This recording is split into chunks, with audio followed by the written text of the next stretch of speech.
네, 오늘 하나님께서 우리에게 주시는 말씀은 요한복음 14장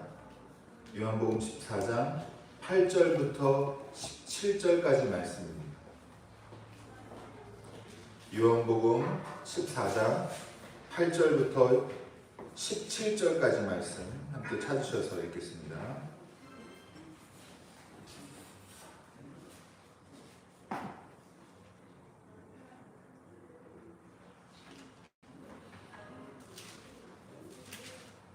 화면도 함께 보시면서 그럼 제가 읽을 때 함께 마음으로 따라 읽어 주십시오.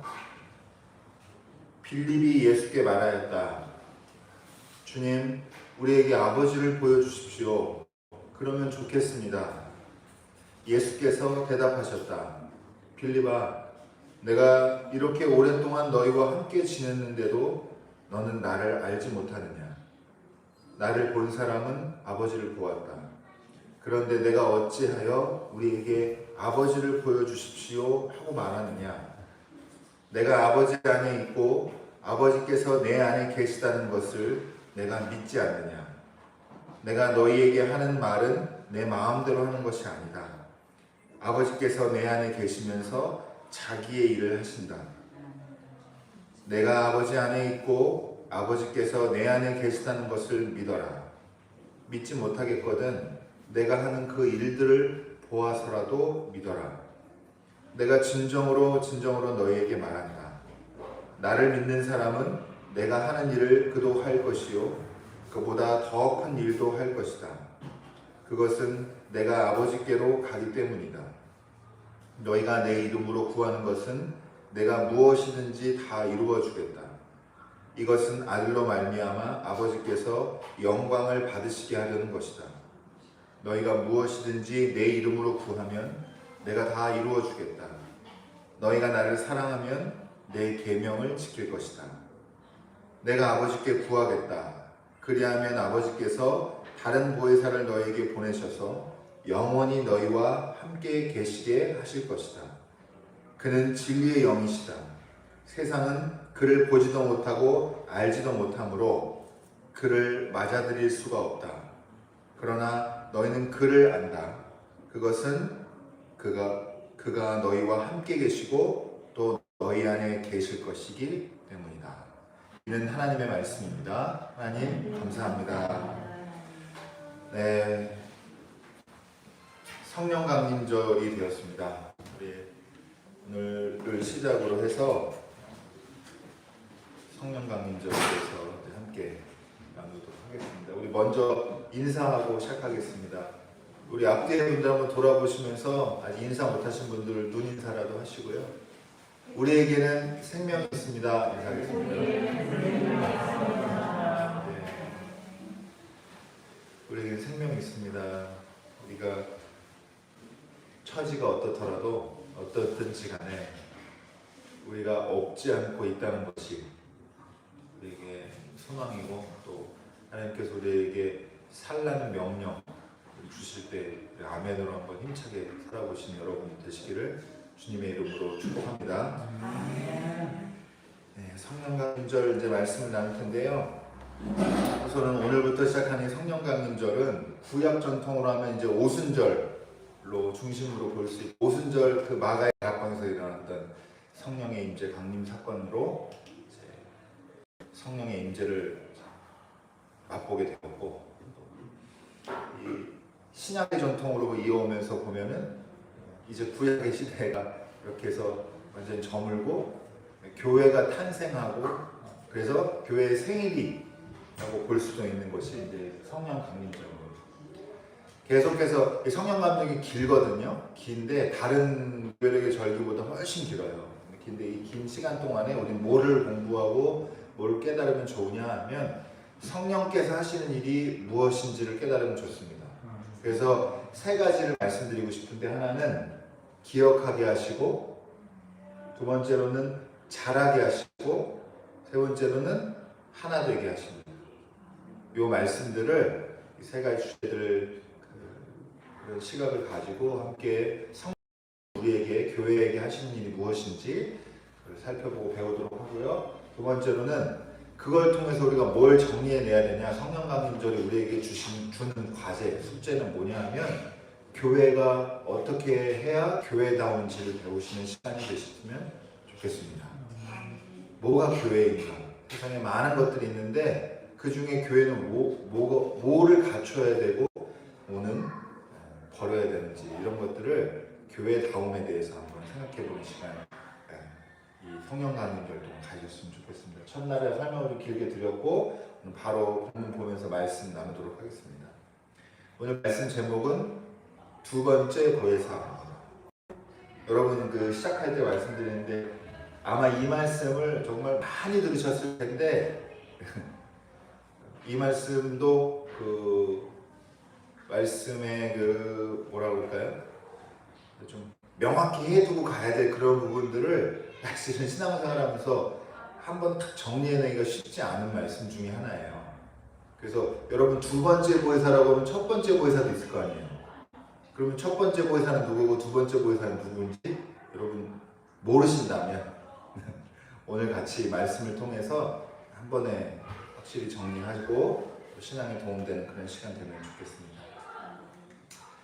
자, 오늘 빌립이 예수님께 요청하는 질문 여기서 시작을 하는데 사실은 이게 맥락이 있거든요. 큰 틀에서 보면 지난주에 말씀드린 대로 예수님의 고별 담화의 내용 13장부터 17장 26절까지인 예수님의 고별 담화 안에 있는 내용이고 그 중에서도 오늘 본문은 빌립 시작하는데 이 전에 라고 하는 예수님이 스스로를 길이요 진리요 생명이라고 말씀하시고 가르치시는 그 부분의 내용과 연계해서 오늘 본문을 이해를 해야 됩니다.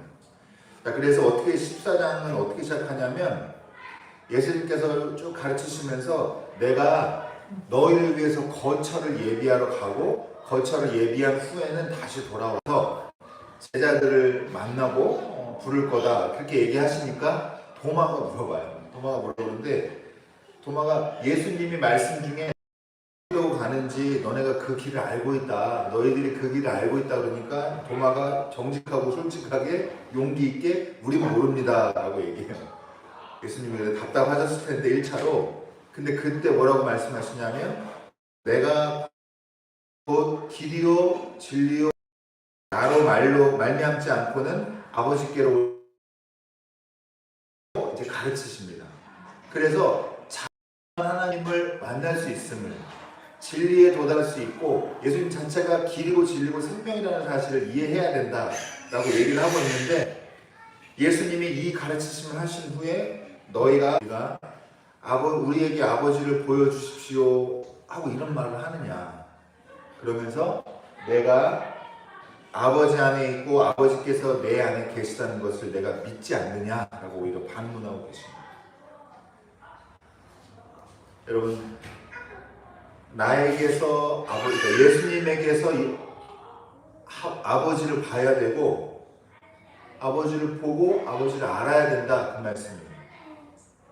예수님의 겉모습을 보고 알라는 얘기가 아니라 그러니까 예를 들면 예수님이 어디 출신인지 무슨 기적을 행했는지 그걸 사람 살린 거 2번 뭐 이렇게 소경 4번 이런 거를 정리해서 안다고 아는 게 아니고 예수님의 겉모습 말고 예수님이 하시는 일에서 그 그 담겨있는 그 영혼에 정말 알짬이 뭔지 그거를 파악해내야 된다라고 하는 건데 여러분 예수님이 사역하시면서 병자를 고치시고 가난한 사람과 같이 식사하시고 또 어려운 사람들 위로하시고 또 어떤 사람들과는 다투기도 하고 대립각을 세우기도 하고 이런 모든 걸 통해서 우리가 뭘 봐야 되느냐 예수님의 한결같은 사랑, 공평하심, 의로우심, 깊이 공감하시는 것 그리고 한 생명에 대한 책임감 이런 것들을 봐야 된다는 말이죠.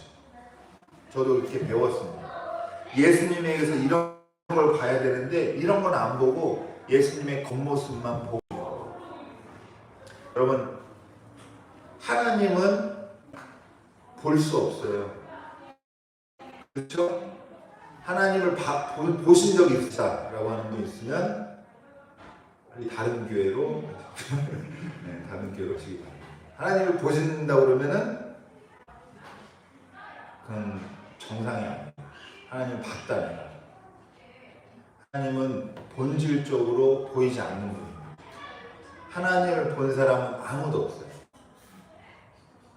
그런데 하나님을 우리의 눈으로 시신경을 통해서 보는 게 아니고 볼 수도 없고 보여달라고 해도 되는 건 아니에요. 그러니까 빌립의 질문 자체가 말도 안 되는 억지스러운 거고 예수님의 볼 뜻은 헤아리지 못하는 엉뚱한 얘기에 가깝다라고 이해하시면 되겠습니다.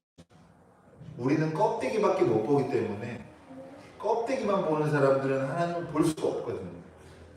그러면 우리가 하나님을 예수님 말씀대로 너희가 하나님을 봤다, 아버지를 봤다라고 하는 이 간극을 어떻게 메워야 되냐면 여러분 우리가 껍데기가 아니고 영혼의 알장, 영혼의 지향, 이 생명의 핵심을 볼 수 있는 눈이 떠지면 하나님을 어렴풋하게 볼 수가 있는데 하나님을 직접 보는 게 아니라 누구를 통해서 봐요?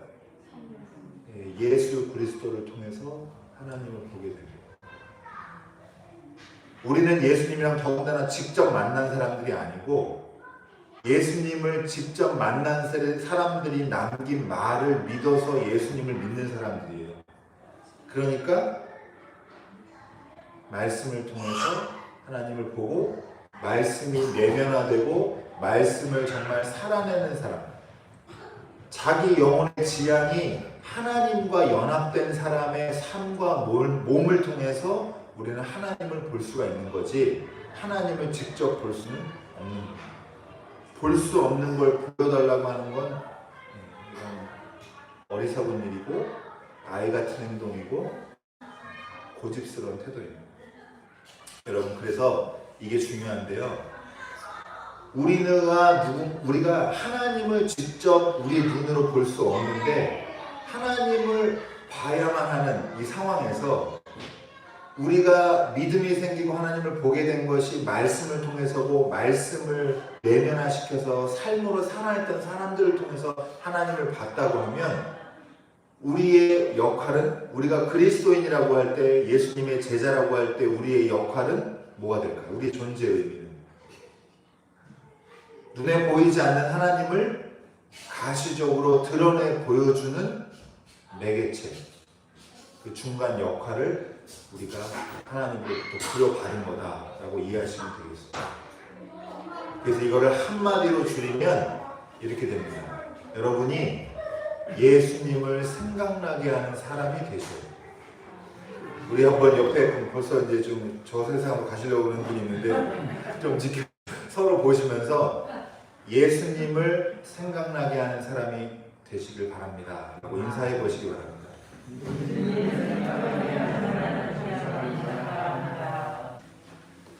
저 사람을 보면은 자꾸 나쁜 생각이 나요. 저 인간을 보면은 자꾸 무슨 귀신은 뭐하나 이런 속담만 생각나요. 이렇게 하면 안 된다 이 말이에요. 저 사람을 보니까 하나님이 생각나고 예수님이 생각납니다. 여러분 이런 축복 받으시기 바랍니다. 이걸 많은 사람한테 하면 할수록 여러분 별과 같이 빛나게 되는 겁니다. 네. 여러분 근데 그걸 그럼 어떻게 해야 되냐? 여기다가 예수 문신을 새기거나 아니면 십자가를 내가 메고 맨날 다녀야겠다. 이렇게 오해하시면 안 되고요. 그 사람의 그 껍데기를 어떻게 꾸밀까가 아니라 그 사람의 영혼의 지향이 얼마나 예수님을 생각나게 하는 사람이냐. 이게 바로 우리의 숙제이고 교회의 존재의 이유입니다. 그래서 뭐가 중요하냐면 오히려 역설적으로 몸이 중요한 거예요. 우리가 어떻게 사느냐가 정말 중요해요. 부끄럽죠.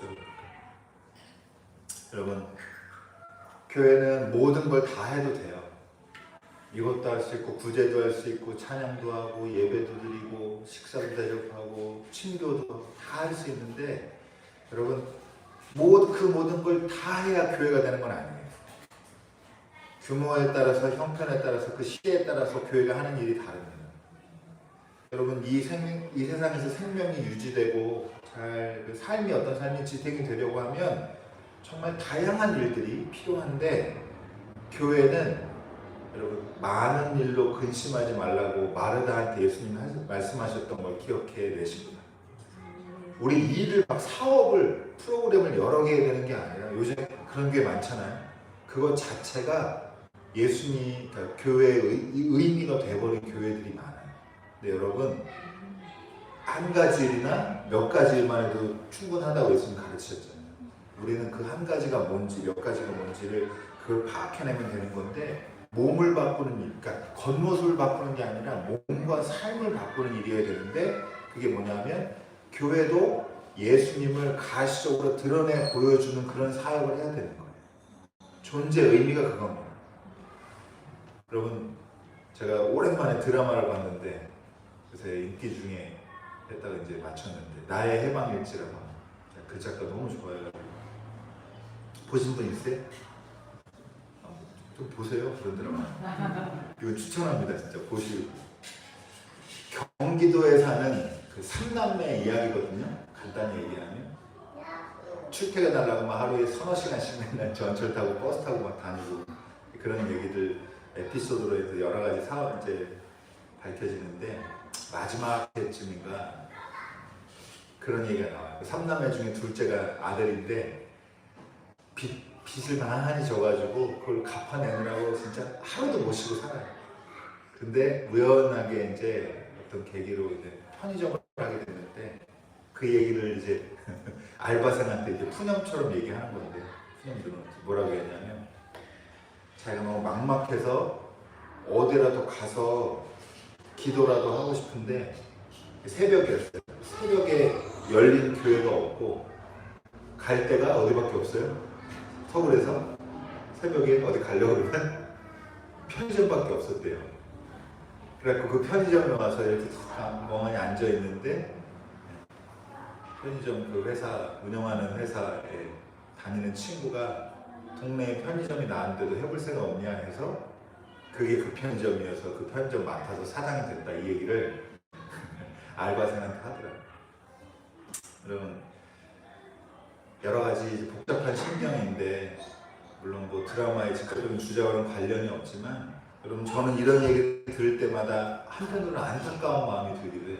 왜냐하면 여러분 뭐 그때 그 사람이 영창이가 교회에 왔으면 교인이 됐겠다 이런 아쉬움이 아깝이 뭐 그런 게 아니라 교회가 이 시대에 이 사회에서 해야 될 일들을 이제 점점 다른 데가 하고 있구나라는 생각이 많이 들어요.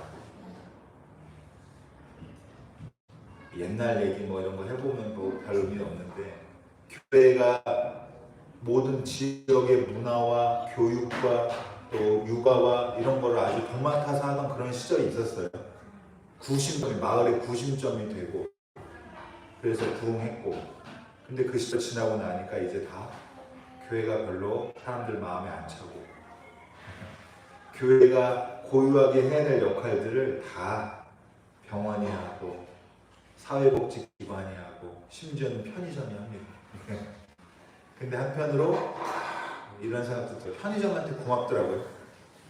교회가 못하는 일이라도 누군가 필요한 사람, 안식처가 필요한 사람들이 어디 가야 될 때가 있어야 될 거 아니에요. 그런 사람들 편의점이라도 있어서 다행이다 이런 생각도 듭니다. 편의점 가라는 얘기가 아니고요. 교회가 열려 있으면 좋겠어요. 24시간 문 열어놓자 뭐 이런 단순한 얘기가 아니라 이렇게 누구라도 하나님을 찾고 싶은 사람 정말 자기 막막해서 어디 기도라도 하고 싶은데 하나님을 잘 모르더라도 예수님이 잘 모르더라도 찾아갈 수 있는 그런 공간, 열린 공간이 됐으면 좋겠고 이 얘기를 하려고 하는 거예요. 그 공간이 여러분이 되시면 좋겠다라는 거예요. 누군가 삶이 막막하고 이렇게 사는 게 맞나 이럴 때 어디다 전화번호가 100명 넘게 있는데 누구한테 전화할까, 누구한테 문자 한번 보내볼까 그럴 때 여러분 눈에 띄는 이분한테 전화 한번 해볼까? 이분한테 한번 문자 한번 해볼까? 하나님에 대해서 한번 물어볼까? 내 막막한 심정을 한번 털어놓아 볼까? 여러분 이런 사람이 되주시길 바랍니다. 그래서 여러분 그 사람 별거 아니지만 문자 주고받는 것만으로, 전화 한 번, 밥 한 끼, 또 차 한잔 하는 것만으로도 여러분이 얼마든지 열린 하나님을 생각나게 하는, 예수님을 생각나게 하는 그런 사람이 될 수 있다라고 저는 생각하고 여러분이 그런 삶을 사시기를 축복을 드립니다.